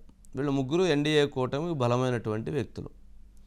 ఇండియా కూటమికి బలమైనటువంటి వ్యక్తులు ఎవరు అని అంటే ఆపు, అట్లాగే సమాజ్వాదీ పార్టీ. వీళ్ళిద్దరూ అటువైపు బలంగా ఉన్నారు. ఇటువైపు సరే అక్కడ కమ్యూనిస్టులు కూడా, కేరళ కూడా బలంగానే ఉంది కాబట్టి ఇక్కడ వీళ్ళు బలంగా ఉన్నారు. కానీ గేమ్ అయితే చాలా సీరియస్గా జరుగుతుంది. అనుకున్నంత తేలిగ్గా ఎక్కడా గేమ్ లేదు. భారతీయ జనతా పార్టీ 370 స్థానాలు మాది బ్రేక్ చేస్తామని చెప్పటం అనేటువంటిది వారి ఆత్మవిశ్వాసంతో ఇండియా కూటమిని నిర్వీర్యం చేయటం కోసం, లేదా ఇండియా కూటమిని భయపెట్టడం కోసం మాత్రం ఇటువంటి వేవ్ తీసుకొస్తున్నారు. కానీ ఇప్పుడు యూపీలో సమాజ్వాదీతో పొత్తు పెట్టుకోవటం వలన కాంగ్రెస్ పార్టీ అక్కడ స్ట్రాంగ్ అయిపోయింది. ఆప్తో సీట్ల సర్దుబాటులో రావటం వలన 3 స్టేట్లలో స్ట్రాంగ్ అయిపోయింది. ఇక్కడ ఏ ఈక్వేషన్కి ఆ ఈక్వేషన్ బలంగానే ఉంటుంది. అంత తేలిగ్గా ఈ చెస్ ఏం లేదు కదా సురేష్ గారు. కాకపోతే ఏంటంటే బీజేపీ కూడా వ్యూహాత్మకంగానే, చాలా వ్యూహాత్మకంగా అంటే ఎన్డీఏ కూటమిని స్ట్రాంగ్ చేసుకున్నారు. నితీష్ని తెచ్చుకోవటం, నవీన్ని తెచ్చుకోవటం, చంద్రబాబు నాయుడు గారిని తెచ్చుకోవటం. చంద్రబాబు నాయుడు గారిని తెచ్చుకోవటానికి ఒక రకమైనటువంటి స్ట్రాటజీని ఉపయోగించారు. సరే, దానికి పవన్ కళ్యాణ్ గారు గట్టిగా సపోర్ట్ చేయటం, లేదా అసలు దీని వెనక అంటే కేసులు, జగన్మోహన్ రెడ్డి గారు కేసులు పెడితే ఆ కేసులని జాగ్రత్తగా హ్యాండిల్ చేయటం, లేదా హ్యాండిల్ చేయించినట్లుగా ఉండటం, ఆ రకంగా చంద్రబాబు నాయుడు గారిని బీజేపీ దగ్గరికి వెళ్ళే విధంగా ప్రయత్నం చేస్తున్నారు. సరే, అప్పటికే ఆయన వెళ్ళాలని ఉన్నాడు, ఆయన కలవాలనే భావంతో ఉన్నాడు కాబట్టి సరే ఏదన్నా కానీ జరిగిపోయింది. మరి అదే స్ట్రాటజీని అటు కూడా సరే భారతరత్న ఇచ్చి అట్లా ఒక స్ట్రాటజీ, ఇంకొక రకమైనటువంటి పొలిటికల్ స్ట్రాటజీని ఇంకొకరి దగ్గర ఇట్లా వాళ్ళు చేశారు. సరే, కాంగ్రెస్ పార్టీ ఒక స్టెప్ తగ్గి ఒప్పందం చేసుకొని సంయమనంతో ముందుకు వెళ్తుంది. ఈ గేమ్లో మొత్తానికి ఎవరి గేమ్ వాళ్ళదే కదా సురేష్ గారు, ఎవరు పొలిటికల్ స్ట్రాటజీ వాళ్ళదే కదా. వంశీ గారు మీరు చెప్పినట్టు ఒక రకంగా ఇండియా కూటమి అంటే వాళ్ళు మొత్తం మీద అన్ని రాష్ట్రాల్లో యూనిటీగా లేకపోయినప్పటికి కూడా ఒక రకంగా బీజేపీకి లేకపోతే ఎన్డీఏకి ఏమో గంటికలు మోగిస్తుందని మనం చెప్పొచ్చు. ఎందుకంటే వంశీ గారు మీరు చెప్తున్నట్టుగా ఉత్తరప్రదేశ్లో సమాజ్వాదీ పార్టీకి ముస్లిమ్స్ అంతా కూడా దాదాపు సమాజ్వాదీ పార్టీకి చాలా దగ్గరగా ఉన్నారంట వంశీ గారు. అదేవిధంగా ఇప్పుడు రాహుల్ గాంధీ గారు ఓబీసీ సెక్షన్స్ని ఆయన భారత్ జోడో యాత్రలో న్యాయయాత్రలో మంచి స్పందన వచ్చింది. అయితే అక్కడ ఎందుకు ఇప్పుడు వాళ్ళు బీజేపీ కూడా భయపడుతుందంటే ఇప్పుడు యాక్చువల్గా ఈ రెండింటి మధ్యలో పొత్తు అనేది మీకు సమాజ్వాదీ అఖిలేష్ యాదవ్ ముందు భారత్ జోడో న్యాయయాత్రలో పాల్గొనలేదు. మాకు సీట్ల సర్దుబాటు అయిన తర్వాతనే నేను రాహుల్ గాంధీ దాంట్లో పార్టిసిపేట్ చేస్తా అని చెప్పాడు. అప్పుడు ప్రియాంక గాంధీ గారు ఇన్వాల్వ్ అవడం వల్ల 17 లోక్సభ స్థానాలకి ఉత్తరప్రదేశ్కి కన్ఫైన్ అయిపోయారు కాంగ్రెస్. అంటే అంతకంటే ఎక్కువ మాకు అక్కర్లేదు, మిగతా 63 మీకు అంటే మహాగఠబంధన్ అని చెప్పి సమాజ్వాదీ ఇంకా కొన్ని లోకల్ పార్టీలు ఉన్నాయి. 63 లోక్సభ స్థానాలు మీరు పోటీ చేయడానికి కాంగ్రెస్ పార్టీ ఆ రకంగా ముందుకు రావడంతో యూపీలోని 80 స్థానాల్లో ఒక మన బీఎస్పీని పక్కన పెడితే ఒక కూటమి వచ్చేసింది వంశీ గారు. తర్వాత ఇంకొక కీలకమైన పరిణామం ఏంటంటే అసలు రాజకీయంగా కాంగ్రెస్ పార్టీ, ఆమ్ ఆద్మీ పార్టీ రాజకీయ శత్రువులుగా ఉన్నారు. అలాంటిది ఆమ్ ఆద్మీ పార్టీ, కాంగ్రెస్ కలిపి మన ఢిల్లీలో 4 సీట్లు ఆమ్ ఆద్మీ పార్టీ, 3 సీట్లు, 7లో ఇప్పుడు 7 కూడా బీజేపీకి వచ్చాయి. ఇప్పుడు ఇక్కడ ఆమ్ ఆద్మీ పార్టీ ప్రభుత్వంలో ఉంది ఢిల్లీలో, కాంగ్రెస్ పార్టీ ఇప్పుడు అక్కడ 4, 3, 7 అంటే అక్కడ కూటమి వచ్చేసింది. తర్వాత గుజరాత్లో కాంగ్రెస్ పార్టీకి ఎక్కువ సీట్లు ఇవ్వడానికి 26 వరకు ఇవ్వడానికి 2 సీట్లకే మేము పోటీ చేయడానికి ఆమ్ ఆద్మీ పార్టీ ఎగిరైంది. అట్లా హర్యానాలో అలా జరిగింది. మొత్తం మీద 46 సీట్లలో ఆమ్ ఆద్మీ లోక్సభ సీట్లలో ఆమ్ ఆద్మీ పార్టీను వీళ్ళ మధ్యలో అంగీకారం కుదిరింది కాదు, దాంతో అక్కడ ఇదైంది. సో ఇక్కడ తమిళనాడుకి వచ్చేసరికి డిఎంకే కాంగ్రెస్ పార్టీకి అండర్స్టాండింగ్ 8 మిగతా నియోజకవర్గాలు డిఎంకే అనగానే ఇక్కడ పొత్తుంది. అక్కడ అంత పటిష్టమైంది ఇక్కడ లేదు కాబట్టి అక్కడ ఇబ్బంది. అందుకని ఆ వ్యూహానికి అనుగుణంగానే ఇవన్నీ ఇంతమందిని చేర్చుకోవడం, ఇప్పుడు అక్కడ బీజేడీకి కూడా వెళ్ళటం అనేది మనం భావించవచ్చు. అంటే చూడటానికి ఇండియా కూటమికి గెలుపు అవకాశాలు కనిపిస్తున్నట్టుగా ఉంటుంది. అంటే ఇటు తమిళనాడు చూసుకుంటే, కేరళ తీసుకుంటే, కర్ణాటక తీసుకుంటే, ఢిల్లీ తీసుకుంటే, యూపీలో అంటే అక్కడ జరిగేటువంటి పరిణామాలు చాలా కీలకం. రాజకీయంగా 80 సీట్లు ఉన్నాయి కాబట్టి వాటి ప్రభావం ఎక్కువ ఉంటుంది. ఆంధ్రప్రదేశ్, ఉమ్మడి ఆంధ్రప్రదేశ్ కూడా 45 స్థానాలు ఉండేవి. 45 స్థానాలంటే 80 స్థానాలు ఉత్తరప్రదేశ్ ఉంటే 48 స్థానాలు సెకండ్ ప్లేస్లో మహారాష్ట్ర ఉంటే, థర్డ్ ప్లేస్లో ఆంధ్రప్రదేశే ఉండేది, ఉమ్మడి ఆంధ్రప్రదేశ్. అంతే కదా సురేష్ గారు, థర్డ్ ప్లేస్లో ఉండేది. అలాంటిది డివిజన్ జరిగిన తర్వాత ఎక్కడికి పోయింది? 17 స్థానాలు తెలంగాణకి, 25 స్థానాలు ఎంపీ స్థానాలు ఆంధ్రప్రదేశ్కి. కింద నుంచి చూస్తే 4వ ప్లేసు 5వ ప్లేస్కి వచ్చారు, టింగ్ అనుకుంటా.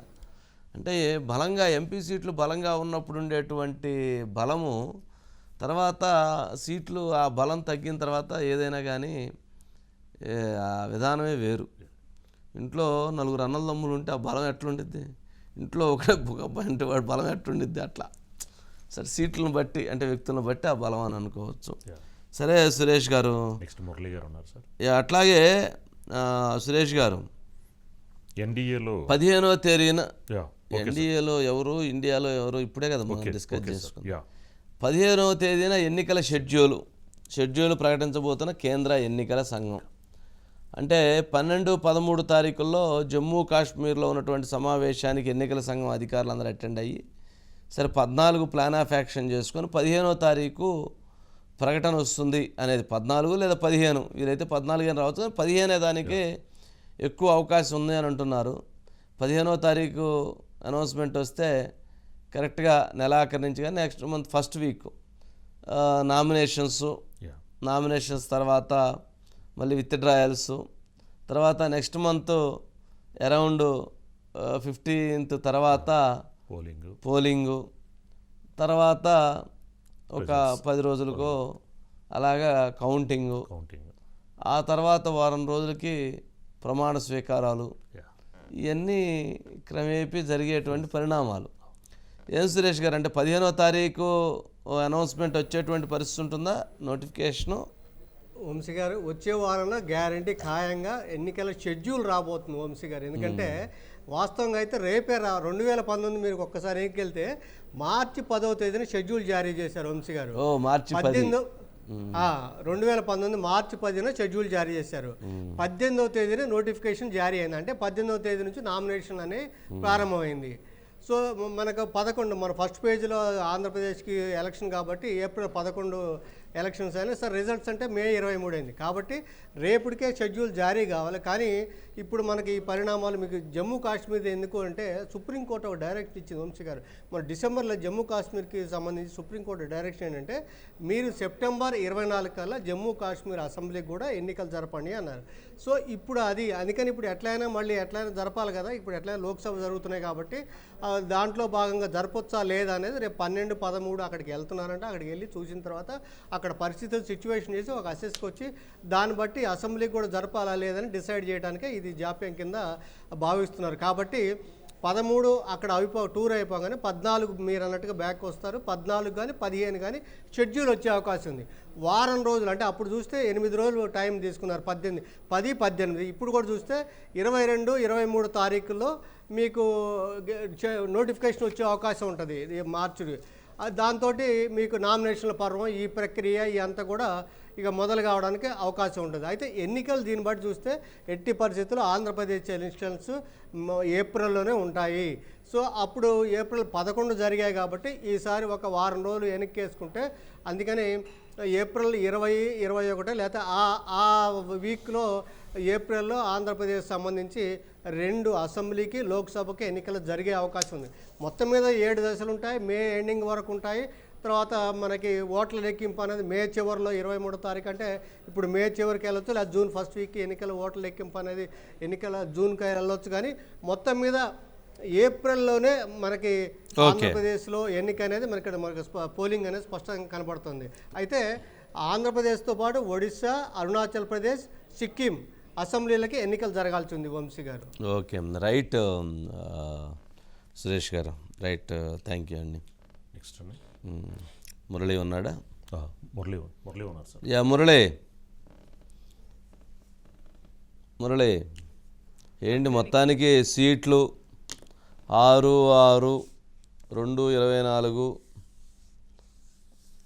17,145 మొత్తానికి ఇదంతా నెంబర్ ఫార్ములా అయిపోయింది. సరే, ఏంటి ఓవరాల్గా ఈ కూటమి అంటే ఈ కూటమి కలిసిన తర్వాత జనరల్గా భారతీయ జనతా పార్టీ కలిస్తే టీడీపీకి జనసేనకి నష్టం తప్ప లాభం లేదు అని మనం కూడా అనేక సందర్భాల్లో చెప్పుకున్నాం. ఈ కూటమి సరైనటువంటిది ఓటు ట్రాన్స్ఫర్ కాదేమో అని కూడా చెప్పుకున్నాం. వాస్తవం, ఆ రోజు అలాంటి అభిప్రాయాలు ఉన్నాయి ప్రజల్లో.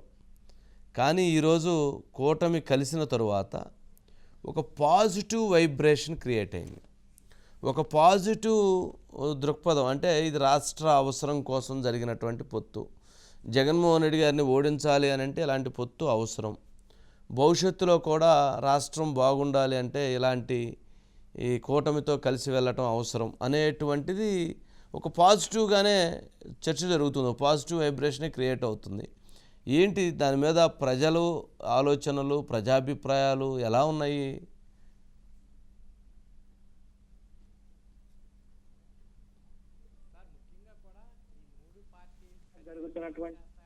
గత కొంతకాలంగా జరుగుతున్నటువంటి చెప్పిన అంశంతో సీట్ల సర్దుబాటు విషయంలో కూడా జరిగినటువంటి పరిణామాలన్నీ కూడా దాదాపు కూడా అన్ని వర్గాలు కూడా స్వాగతిస్తున్నాయి. ఎందుకంటే భారతీయ జనతా పార్టీకి సంబంధించి పెద్దగా ఓట్ షేరింగ్ లేకపోయినప్పటికీ కూడా రేపు ఆంధ్రప్రదేశ్ అభివృద్ధి విషయంలో కేంద్ర ప్రభుత్వం కావాలి. అటువంటప్పుడు ఆ పార్టీతో కలిసి వెళ్ళడంలో ఎటువంటి తప్పు లేదు. ఖచ్చితంగా కూడా జనసేన పార్టీ కానీ, తెలుగుదేశం పార్టీ కానీ, భారతీయ జనతా పార్టీకి వారికి కావాల్సిన విధంగా సీట్లు ఇచ్చి కలిసి ప్రయాణం చేసేందుకు ముందుకు రావడం అనేది ఒక శుభ పరిణామంగానే సామాన్య ప్రజలు కానీ లేదా పొలిటికల్గా కొంత అవగాహన ఉన్నటువంటి వ్యక్తులు కానీ చెప్తున్నట్టు అంశాన్ని బట్టి తెలుస్తుంది సార్. అన్ని నియోజకవర్గాల్లో మురళి, ఒకసారి మీది వాయిస్ బ్రేక్ అవుతుంది, ఒకసారి సిగ్నల్ వీక్ ఉన్నట్లుంది, ఒకసారి చెక్ చేసుకోండి మురళి, తర్వాత జాయిన్ అవుతారు. కానీ ఓకే, నెక్స్ట్ 17న చిలకలూరిపేట సభ, రేపు 10వ తేదీన సిద్ధం సభ. ఇది ప్రకాశం జిల్లా మేదరమెట్ల కేంద్రంగా సిద్ధం సభని నిర్వహించబోతున్నారు జగన్మోహన్ రెడ్డి గారు. జగన్మోహన్ రెడ్డి గారు అంచనా కూడా 10 లక్షల మందికి పైగా జన సమీకరణ జరగాలని 175 నియోజకవర్గాల నుంచి సభను తీసుకొస్తున్నారు, సభకి తరలిస్తూ ఉన్నారు. సభ నుంచి రేపు మేనిఫెస్టోని ప్రకటించబోతూ ఉన్నారు. జగన్మోహన్ రెడ్డి గారిది రేపు సిద్ధం సభ ఒక పెద్ద ఎత్తున జరపడానికి ప్రయత్నాలు చేశారు. ఆ కమిటీ అలా వర్క్ చేస్తుంది. రేపు సిద్ధం సభ జరగబోతుంది. ఆ విజువల్స్ కూడా ఉన్నట్లున్నాయి, చాలా గ్రాండ్నెస్ తీసుకొస్తూ ఉన్నారు. ఇది సిద్ధం సభ. మరి అట్లాగే 17వ తేదీన ఎవరిదైతే కూటమి సభ జరగబోతుంది, మరి ఆ కూటమి సభలో అంటే వీళ్ళు సిద్ధం అని పెట్టారు కాబట్టి వాళ్ళు యుద్ధం అని పెడతారేమో. మరి యుద్ధం సభలో 17వ తేదీన 3 పాల్గొనబోతున్నారు. అది కూడా 10 లక్షల మందికి తక్కువ కాకుండా ఆ సభను నిర్వహించాలని వాళ్ళు ప్రణాళిక చేస్తున్నారు. వీరు 10 లక్షల మంది తగ్గకుండా ఉండాలని, వారు 10 లక్షల మంది తగ్గకుండా ఉండాలని 2 సభలని డి అంటే డి అనే విధంగా యుద్ధానికి యుద్ధానికి ఇద్దరు కూడా రెడీ అవుతూ ఉన్నారు.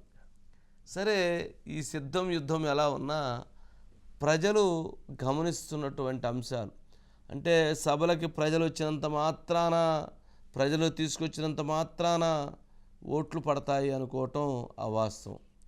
ఈరోజు ఒక సభ జరగాలి అని అంటే ఆ సభకి స్వచ్ఛందంగా వచ్చేటువంటి ప్రజానీకం అంటూ లేరు. ఇప్పుడున్నటువంటి పార్టీల్లో అలా వస్తే ఫస్ట్ పవన్ కళ్యాణ్ గారికే, సభకి పవన్ కళ్యాణ్ గారు వస్తున్నారంటే సభకి యూత్ వచ్చేటువంటిది ఒక పవన్ కళ్యాణ్ గారికే. ఇక మిగిలినటువంటి అన్ని పార్టీలకి అంటే కొంత క్యాడర్ వస్తారు, కానీ మిగిలినటువంటి వాళ్ళని కొంత సమీకరించుకోవాల్సింది.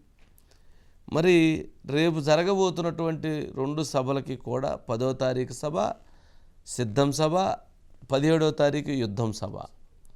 ఈ 2 సభలకు కూడా 10 లక్షల మందిని తరలించడానికి చాలా పెద్ద ఎఫర్ట్స్ పెట్టాలి.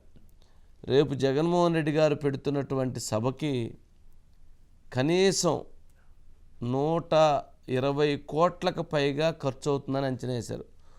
120 crores, 120 కోట్లు రేపొక్క సభకి 120 crores. లాస్ట్ టైం జరిగినటువంటి ప్రతి సభకి 50 కోట్లు ఖర్చు పెట్టారు.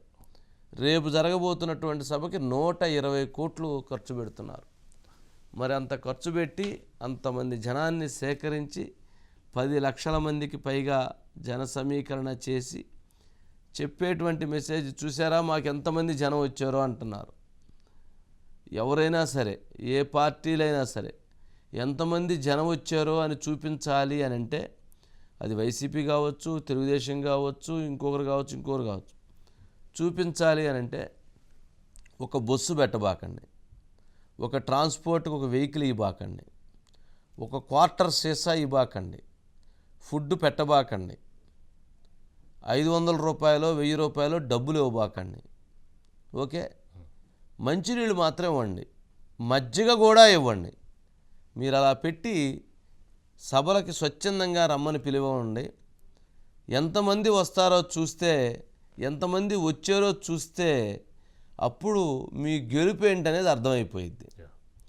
అలా కాకుండా వాలంటీర్లను పెట్టి, లేకపోతే నాయకులను పెట్టి ప్రజలని బలవంతంగా ప్రభుత్వ వ్యవస్థల్లో ఉన్నటువంటి అంగన్వాడీలనో లేకపోతే ఇంకొకరినో మెప్ప వాళ్ళనో డాక్టర్ బలవంతంగా ఎక్కించి, లేదా స్కీములు ఇస్తున్నామని బలవంతంగా ఎక్కించి తీసుకొచ్చి సభ దగ్గరికి బస్సు ఎక్కంగానే ఒక క్వార్టర్ ఫుడ్డు, మళ్ళీ ఇక్కడ మీటింగ్ దగ్గరికి రావడంతో ఒక 500, మళ్ళీ బయలుదేరడంతో ఒక క్వార్టర్, మళ్ళీ ఒక ఫుడ్డు, మళ్ళీ ఇచ్చి మళ్ళీ గమ్యానికి చేర్చడం అనేటువంటిది కొంత బలవంతంగా తీసుకొచ్చి పంపించడం అనేటువంటిది అది సక్సెస్ కాదు.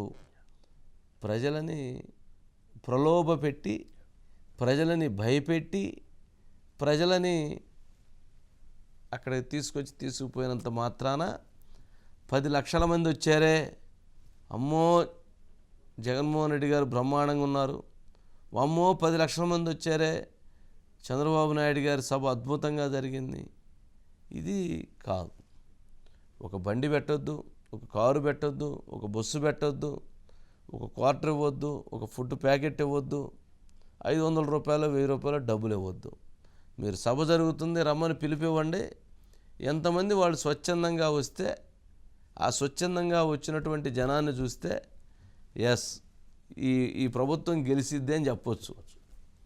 ఇది కొంచెం పాటించాలి. ఇవన్నీ అవ్వదు సార్. అవ్వదు అని అంటే ఇప్పుడున్న కళ్ళకి గంతలు కట్టుకొని రాజకీయ నాయకులు నడుస్తున్నారు. కళ్ళకి గంతలు ఎవరు కట్టారు అని అంటే ఈ సర్వే టీంలు, ఎవరైతే ఈ స్ట్రాటజిస్టులు, ఎవరైతే ఈ టింగు బ్యాచ్ అంతా కట్టేసి ఇక వీళ్ళని నడిపిస్తున్నారు. జగన్మోహన్ రెడ్డి గారిని చిన్నతనం నుంచి రాజకీయాల్లో ఉన్న వ్యక్తే కదా, ఆయన వీళ్ళు పట్టుకొని నడిపించాలా? ఏ సీట్ ఎవరికి ఇవ్వాలో వీళ్ళు డిసైడ్ చేస్తారా? ఏ సీట్లో ఎవరు పర్ఫెక్ట్, ఎవరిని తీసేయాలో వీళ్ళు చెప్తారా? వీళ్ళ అనుభవం ఎంత, వీళ్ళ వయసు ఎంత, వీళ్ళకు ఉన్నటువంటి రాజకీయ ఇదేంటి? ఒక సర్వే చేసి దానికి ఒక రిపోర్ట్లు రెడీ చేసి అంకెల గారడీ పెట్టుకొని ఇది ఇలా అయితే అలా అయితే అలా అయితే అలా అయిద్దని టింగిడి వ్యవహారం అంతా చెప్పి వాడి దగ్గర 10 రూపాయలు వీడి దగ్గర 10 రూపాయలు తీసుకొని చేసేస్తే అదే.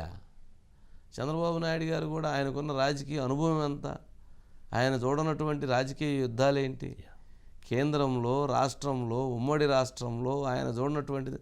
సరే జగన్మోహన్ రెడ్డి గారంటే వీళ్ళ స్ట్రాటజిస్టులను ఆ సర్వే వాళ్ళను నమ్ముకున్నారు అని అంటే ఓకే, ఎందుకనంటే సరే ఆయన పెద్ద యుద్ధాలు చూడాల. చంద్రబాబు నాయుడు గారు చూడనటువంటి రాజకీయ యుద్ధం ఏంది? ఆయన కూడా సర్వేలను కాదు, ఆ వ్యక్తులని వాళ్ళని నమ్ముకొని ఆయన రాజకీయం చేస్తున్నాడు అని అంటే కొంత ఆశ్చర్యంగా ఉండిద్ది. ఆయనకు అవసరం ఆయన 175 నియోజకవర్గాల గురించి లేదా 294 నియోజకవర్గాల గురించి ఏ నియోజకవర్గాన్ని తీసుకొని 2019లో ఎవరు గెలిచారు, 2014లో ఎవరు గెలిచారు, 2004లో ఎవరు గెలిచారు, 99లో ఎవరు గెలిచారు, ఇట్లాగా 94లో ఎవరు గెలిచారు, ఇట్లా చెప్పమంటే 83 దగ్గర నుంచి చంద్రబాబు నాయుడు గారు ప్రతి నియోజకవర్గం గురించి చెబుతారు. ఆ నియోజకవర్గంలో సామాజిక సమీకరణాలు చెప్తారు. ఆ నియోజకవర్గంలో ఉన్నటువంటి కనీసం ఒక 20 మంది పేర్లు, లీడర్ల పేర్లు చెప్తారు. ఆ నియోజకవర్గంలో ఉన్నటువంటి మండలాల పేర్లు, ప్రధానమైనటువంటి ఊరు పేర్లు చెప్తారు. అక్కడ ఉన్నటువంటి నియోజకవర్గానికి సంబంధించి భౌగోళిక స్వరూపాన్ని చెప్తారు. అక్కడ ఉన్న ఇండస్ట్రీ చెప్తారు, అక్కడ ఉన్న ఇరిగేషన్ చెప్తారు, అక్కడ ఉన్నటువంటి పీపుల్ మైండ్ సెట్ చెప్తారు. ఆయనకంటే ఈ స్ట్రాటజిస్టులు లేకపోతే ఈ డంబాబు బ్యాచ్ వీళ్ళకి ఏం తెలిసిద్దండి? వీళ్ళు చంద్రబాబు నాయుడు గారిని కంట్రోల్ చేయటం, చంద్రబాబు నాయుడు గారికి అది కాదండి దిట్ట అని చెప్పటం, నిజంగా అట్లా మారిందేమో ట్రెండ్, మనం మళ్ళీ వెనకబడి ఉన్నామని ఆయన వినటం. అంటే విన్నా వెంటనే డెసిషన్ తీసుకోలేదు ఆయన. సరే ఆయన కూడా కొన్ని జనరల్గా అయితే ఒకరిద్దరిని పెట్టుకుంటారు కాబట్టి సరే ఏదైనా కానీ అంటే జగన్మోహన్ రెడ్డి వాళ్ళ మీద ఆధారపడ్డాడంటే సరే ఆయనకి అంత పరిణితి లేకపోవచ్చు. చంద్రబాబు నాయుడు గారికి ఉన్న పరిణితి ఎంత, ఆయనకి అసలు ఎవరు అవసరం? ఆయన లీడర్ని, ఈక్వేషన్స్ని ఆయన చెప్పగలుగుతాడు. సరే ఈయన ఎక్కువ విన్నాడు కాబట్టి జగన్మోహన్ రెడ్డి గారు ఇన్ని సీట్లని అటు ఇటు బదిలీ చేశారు. చంద్రబాబు నాయుడు గారు తక్కువ విన్నారు కాబట్టి కొద్దిమందినే అటు ఇటు చేశారు అని అనుకోవాలి. సరే ఏదైనా కానీ మురళి ఉన్నారు సార్, రాజేష్ ఉన్నారు. రాజేష్ సార్ ఏంటి 10వ తారీఖు రేపే సిద్ధం సభ 10 లక్షల మందితో, 17వ తారీఖు యుద్ధం సభ, వాళ్ళు పేరు పెట్టలేదు, మనం పెట్టాం బాగుందని, మన ఇష్టం కాబట్టి అప్పుడు వరకు వాళ్ళు చెప్పేంత వరకు అది వారు 10 లక్షల మందితో వారు సభ. మరి అది చిలకూరు ఇక్కడ ఏమన్నా సిద్ధం సభ ఏమన్నా మేదరమెట్ల, యుద్ధం సభ ఏమన్నా బొప్పూడి, అంటే రెండింటికి కలిపి ఒక 20 కిలోమీటర్ల డిస్టెన్స్లో ఉండిద్ది. అటు ఒక 10 లక్షల మంది, ఇటు ఒక 10 లక్షల మంది నుంచుంటే 20 కిలోమీటర్ల డిస్టెన్స్ కలిసిపోయిద్ది, అంతేనా? సరే ఏంటి అసలు ఓవరాల్గా ఏంటి సిద్ధం సభ, యుద్ధం సభ ఏంటి, విశేషతలు ఏంటి, ప్రత్యేకతలు ఏంటి, ఎంత ఇస్తున్నారు, క్వార్టర్ ఏమి ఇస్తున్నారు, ఫుడ్ ఏం పెడుతున్నారు, బిర్యానీ చికెన్ పెడుతున్నారా, మటన్ పెడుతున్నారా, స్వీట్లు ఇస్తున్నారా లేదా, ఏంటి ఏమేమి ఏర్పాట్లు చేస్తున్నారు? అదే సార్, ఎన్నికలు సమీపిస్తున్న నేపథ్యంలో ఇరు పార్టీలు కూడా వారి బలాబలాలను ప్రదర్శించుకొని మేము బలంగా ఉన్నామని చెప్పి గ్రౌండ్లో మేము బలంగా ఉన్నాం, చాలా స్ట్రాంగ్గా ఉన్నాం, చూడండి మేము ఒక సభ పెడితే 10 నుంచి 15 లక్షల మంది హాజరవుతున్నారని చెప్పే ప్రయత్నాలు అయితే ఇరు పార్టీలు చేస్తున్నాయి. అందులో రియల్గా ఏ పార్టీకి ప్రజల దగ్గరకు వస్తున్నారు, ఏ పార్టీకి ప్రజలు బలవంతంగా తరలించాల్సిన పరిస్థితి వస్తుందని ఆలోచించుకున్నప్పుడే అక్కడ రియల్ ఓట్ బ్యాంక్ ఎక్కడ అనేది తేలిపోయింది. మనం కొన్ని ఘటనలో చూసాం. వైసీపీకి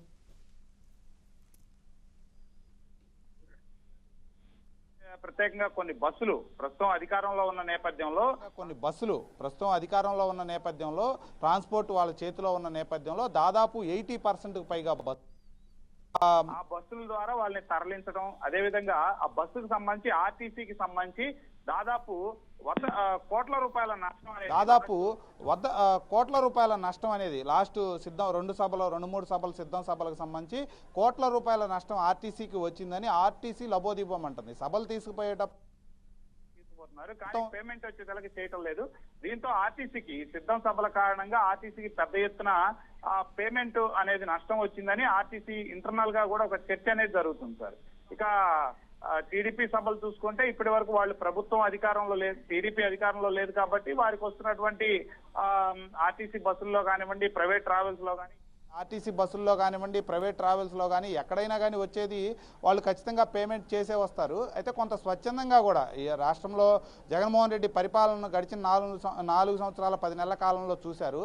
అన్ని రంగాల్లో కూడా కొంత ఆఖరికి జయరాం లాంటి వాళ్ళు, గుమ్మనూరు జయరాం లాంటి మంత్రి పదవిలో ఉన్నటువంటి వ్యక్తులు కూడా ఆ పార్టీని వదిలి, ఆ పదవులను వదిలి బయటికి వచ్చి ఈరోజు టీడీపీ వైపు, జనసేన వైపు చూస్తున్నారంటే రాష్ట్రంలో టీడీపీకి జనంలో ఆకర్షణ ఏ రకంగా పెరుగుతుంది అనేది మనం చూడవచ్చు సార్. ఇక ఈ సభలకు సంబంధించి ఉమ్మడి రెండు పార్టీలు పెడుతున్న సభలకు సంబంధించి సిద్ధం సభలనే ఇప్పటికి జగన్మోహన్ రెడ్డి 3 సభలకు పైగా 3-4 సభల పైగా పెట్టారు. అయితే అవి సక్సెస్ అయినాయా, సక్సెస్ ఫెయిల్యూర్ అనే టాపిక్ పక్క పెడితే దాదాపు 10 లక్షల పైగా పబ్లిక్ రావడం జరిగింది. అదే స్థాయిలో జనసేన టీడీపీ కలిసి మొదటి సభ పవన్ కళ్యాణ్, జనసేన అధినేత పవన్ కళ్యాణ్, అదేవిధంగా టీడీపీ అధినేత చంద్రబాబు కలిసి మొదటిసారి ఒక వేదికను షేర్ చేసింది తాడేపల్లిగూడెం సభ. ఈ సభ కూడా పెద్ద ఎత్తున విజయవంతమైంది.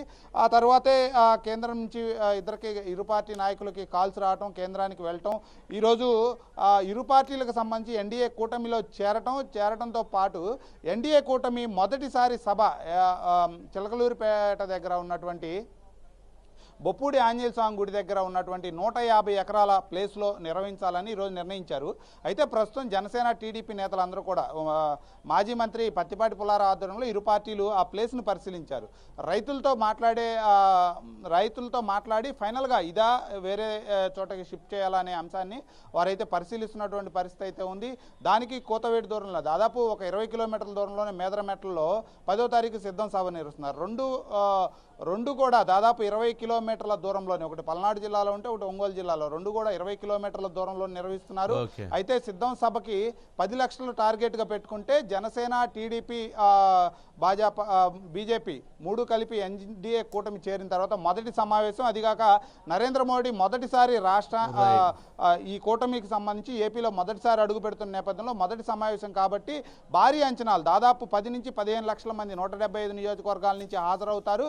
వారి ఏర్పాట్లకు సంబంధించి 150 ఎకరాలను పరిశీలించారు. ఇక 2-3 రోజుల్లో ఇరు పార్టీలు కూడా 3 పార్టీలు కలిసి ఒక ఉమ్మడి కార్యాచరణ అయితే అక్కడ తయారు చేసే అవకాశం ఉంది సార్.